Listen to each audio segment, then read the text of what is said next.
मैं तो कहता हूं जालंधर ने कोई अधर्म ही नहीं किया और न कोई ऐसा प्रमाण है कि जालंधर ने अधर्म किया। तो वो तो कारण था उसका, और कारण हम आगे व्यक्त करेंगे कि मारा क्यों गया। सती का सतीत्व, अच्छा एक तर्क और है, यहां देखो, सती संसार में बहुत हुई और सतियों का बल क्या है? तो सतियों का बल ये है कि अपने सतीत्व के माध्यम से जो परमात्मा को भी अपनी जानकारी में ले आवे उसे सती कहते हैं। जैसे एक सती के पास ब्रह्मा विष्णु महेश गए, काहे के लिए? परीक्षा लेने के लिए, और उस सती का नाम था माता अनसुईया। माता अनसुईया के पास गए तो माता अनसुईया ने ये जान लिया कि ये कोई बाबा नहीं है, ये तो ब्रह्मा विष्णु महेश है और हमारी परीक्षा लेने आए हैं। तो अपने सतीत्व, हेलो, हाँ, 101 रुपए का पुरस्कार हमारे सुनील कुमार जी दीक्षित आचार्य सरस्वती विद्या मंदिर इंटर कॉलेज महरौनी ललितपुर वालों की तरफ से ये 101 रुपए का पुरस्कार महाराज परशुराम जी और लक्ष्मण जी के चरणों में प्रदान हो रहा है। हम उनके आभारी, हम मंडल की तरफ से हार्दिक धन्यवाद। तो माता अनसुईया ने ये जान लिया कि ये भगवान है, परीक्षा लेने आए हैं, तीनों को बालक बना लिया और अपने आंगन में पलना डाल करके तीनों को, वैसी ही सती वृंदा है जालंधर की पत्नी। अनसुईया ने जान लिया कि ये भगवान है, बाबा नहीं है। तो वृंदा को भी जान लेना चाहिए था कि ये मेरा पति नहीं है, मेरे पति के रूप में मुझसे छल करने के लिए कोई दूसरा आया। तो फिर सती वृंदा क्यों नहीं जान पाई? जानना चाहिए, उसका भी कारण है। तो चिंतन करिएगा इस पर, जब चिंतन आएगा तो इसका उत्तर भी निकलेगा आगे चल करके। आइए, एक छोटी सी बात हमारी और है, इसके बाद हम आपकी वार्ता सुनेंगे। महाराज, मैंने कहा था कि ये कर्म की धरती है और कर्म की धरती में जो जैसा काम करता है वैसा ही परिणाम मिलता है। तो आपने कहा कि ऐसा नहीं होता है, आपने कहा कि यहां ऐसा होता है, और करे अपराध को और पाओ फल भोग। अच्छा, तो क्या ये सदैव होता है? क्या नियम वो होता है जो सदैव होता हो? महाराज, ऐसा नहीं है कि अपराध कोई करे और परिणाम कोई भोगे। अगर वो परिणाम भोग भी रहा है तो इसका मतलब कि उस कर्म में उस व्यक्ति के पूर्व जन्म के कुछ कर्म लगे, तब वो कर्मों का फल भोग रहा है। और अगर पूर्व जन्म के कर्म नहीं लगे तो फिर परिणाम भी वो भोगेगा नहीं। इसलिए महाराज, यहां जैसा करोगे वैसा ही परिणाम मिलेगा, अलग से कुछ मिलने वाला नहीं है। इसलिए चाहता हूं वार्ता ज्यादा लंबी ना हो, अपनी बारी पर अल्प विराम लगाता हूं। मेरे 3 बिंदु हैं और तीनों को मैंने प्रस्तुत किया। इसको मैं सूक्ष्म कर रहा हूं, थोड़ा और सूक्ष्म कर रख के दूंगा आपको। देखो, कर्म कहते हैं उसको जैसे एक महात्मा बाणों की सैया पर लेटा है। क्या नाम था उसका? भीष्म पितामह। और बाणों की सैया पर लेटा है और भगवान उसके सामने खड़ा है। तो उसने भगवान से पूछा कि मैं बाणों की सैया पर क्यों लेटा हूं?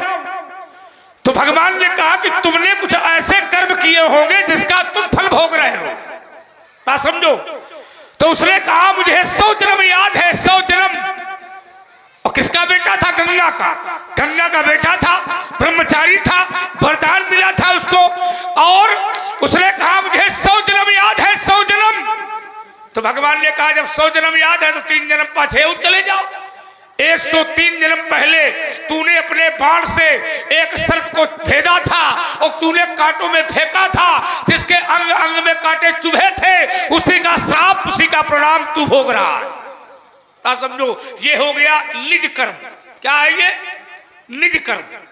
ठीक।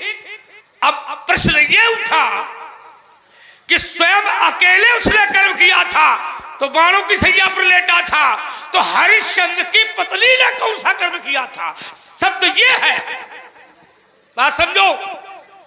कर्म जो करता है वो भोगता है। तुम्हारी चौपाई ये कह रही है, कर्म प्रधान विश्व कर रखा जो जस करें, जो जस करें, ये चौपाई तुम्हारी लागू कर रही है।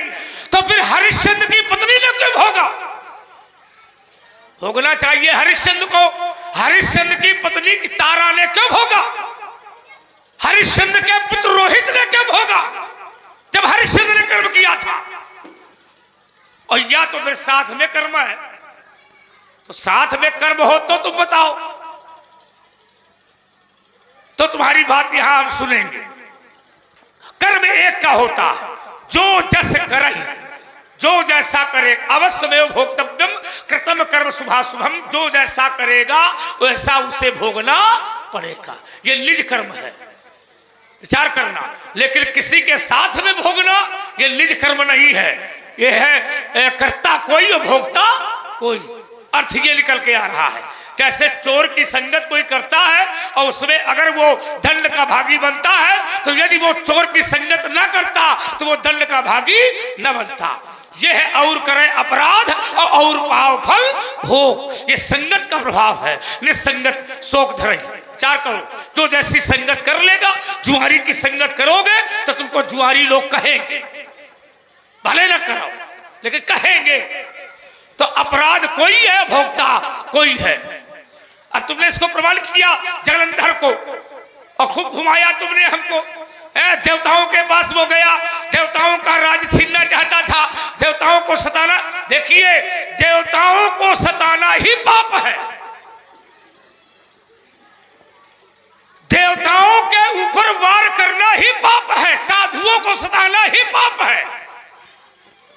भगवान का नियम है, जब जब नाथ सुरन दुख पायूं तो नाना तनुधर तुम्हें नसायूं। जो देवताओं को सताएगा वो मेरे द्वारा मारा। फिर ये अर्धाली गलत, ये चौपाई गलत है मानस में। अर्थ ये है कि परमात्मा का नियम, क्या परमात्मा ये कहेगा क्या कि जाओ तुम राजा इंद्र को सताओ? कहां लिखा है भाई? कौन सा शास्त्र कहता है कि तुम देवताओं को सताओ? कौन सा शास्त्र कहता है तुम साधुओं को सताओ, ब्राह्मणों को सताओ? उद्दंड कहीं का समाज में शिक्षा दे रहा है कि जालंधर से ये कहा। और आइए जरा, कोई जरूरी नहीं है कि जो पिताजी करेंगे वो पुत्र करेगा। तो भाई कोई जरूरी है क्या? कोई जरूरी नहीं है कि जो पिताजी करेंगे वो बेटा करेगा, जो बेटा करेगा वो पिताजी करेंगे।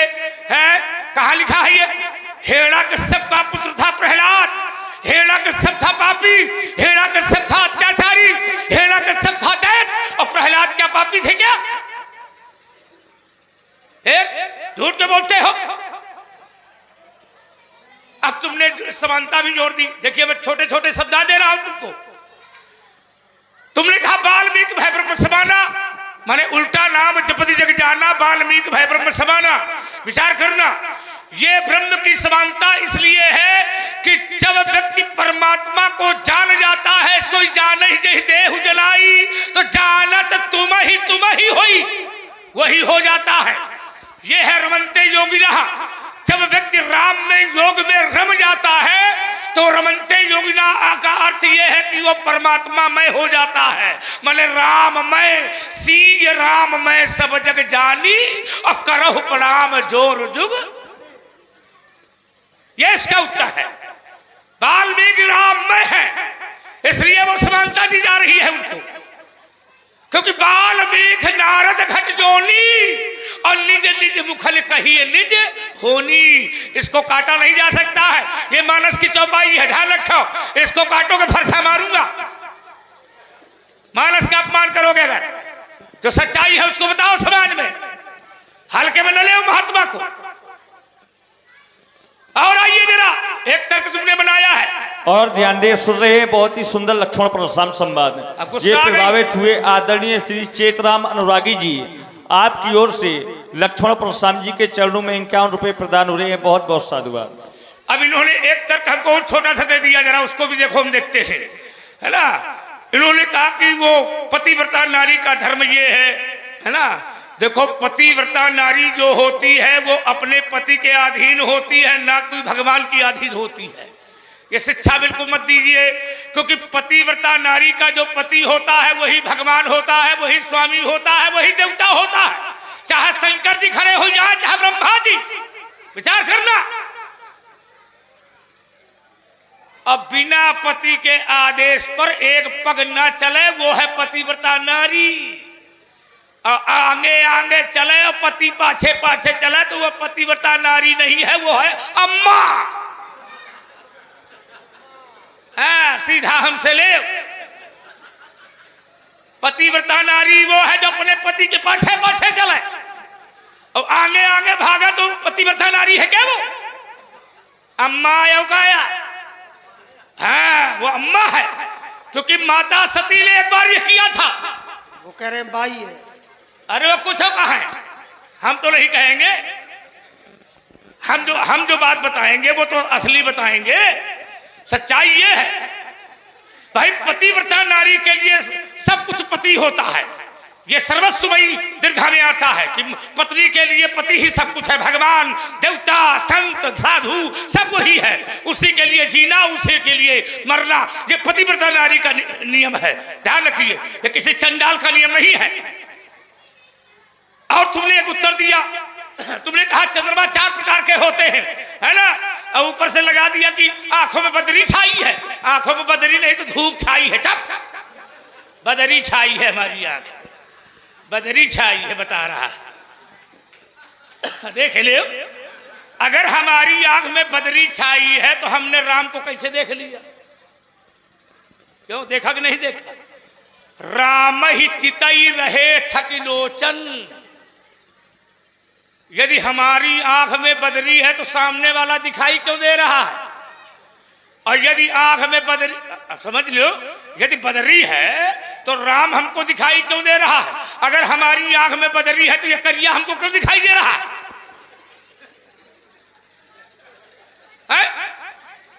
और सुनिए, पूर्ण चंद्रमा जो होता है उसके सामने यदि बदरी भी छाती है तो पूर्ण चंद्रमा बदरी का नाश करता है। ये नियम होता है, अनुभव किया होगा आप लोगों ने। एक चंद्रमा होता है पूर्णमासी का, होता है कि नहीं होता? ईमानदारी से तुम लोग बताओ, क्या बदरी छाती है? कितने लोग रहते हो संसार में, कब इसको समझाओ। ये धरती में नहीं रहता, ये पाताल लोक से आया है। हाँ, ये 1000 मुंह से बोल रहा है, इसको समझाओ। चंद्रमा 4 होते हैं। एक होता है चौथ का चंद्रमा, है ना, गणेश जी के पास है, चतुर्थी है, और ऊपर से द्वितीया का चंद्रमा भोलेनाथ के पास में है। इसके बाद तृतीया का चंद्रमा चंद्रघंटा, माने प्रथमम शैलपुत्री चा द्वितीयम ब्रह्मचारिणी तृतीयम चंद्रघंटे थी कुसुमांडे चतुर्थकम। चलो ये बात तुम्हारी ठीक है। अब चौथा चंद्रमा कहाँ है? ये कौन बताएगा? तुम्हारे पिताजी है?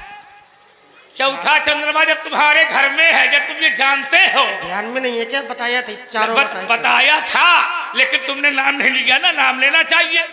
अब तुमने सीधा कहा कि पंडित जी, अगर चंद्रमा कलंकी है, चंद्रमा अवगुणी है, तो चंद्रमा के समान तो तुम भी बताए जा रहे हो। झूठ। परशुराम चंद्रमा के समान नहीं है। परशुराम जी का जो शरीर है वो चंद्रमा के समान चमक रहा है। शीश जटा शशि बदन, बदन शब्द लगा है। बदन माने, पढ़े लिखे हो, बदन माने होता है शरीर। समझ रहे हो? कुछ लोग कह दिया करते हैं कि तुम्हारा मस्तक सूर्य की तरह चमक रहा है, तो क्या मतलब है? वो सूर्य है क्या? है क्यों?